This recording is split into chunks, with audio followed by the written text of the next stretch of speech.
सफेद रंग, काली आंखें, 8 फुट लंबा कद और वजन 50 मन, ये है मुल्तान का जलंधर बादशाह, जिसे मालिक ने खूब नाज नखरों से पाला है, जिसकी खिदमत के लिए 2 मुलाजिम हर वक्त मौजूद होते हैं। जलंधर बादशाह की रोज दूध, बादाम और घी से खातर तवाज़े की जाती है। घर की कुर्बानी के लिए हमने पाला है, जलंधर बादशाह इसका नाम रखा हुआ है और इसको हर साल जो है हम तैयार करते हैं जानवरों को। इनकी खुराक में बहुत सारे मेवाजात हैं, बादाम है, मुरब्बा है, काजू है, दूध है, ये पिलाते हैं।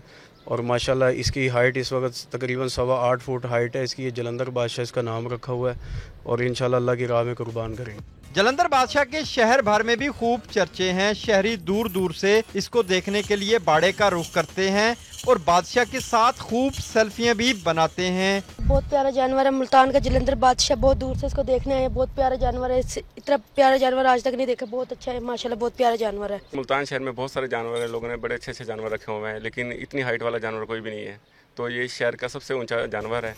जलंधर बादशाह को पाँव और गर्दन में जेवर भी पहनाया हुआ है। बादशाह जब चलता है तो इर्द गिर्द की भरपूर तवज्जो समेट लेता है। खरीदारों की जानिब से लाखों रुपए ऑफर के बावजूद मालिक का कहना है कि जलंधर बादशाह किसी भी कीमत पर बराए फरोख्त नहीं है। कैमरामैन कैसर सरदार के साथ तासर सुबहानी, डॉन न्यूज़, मुल्तान।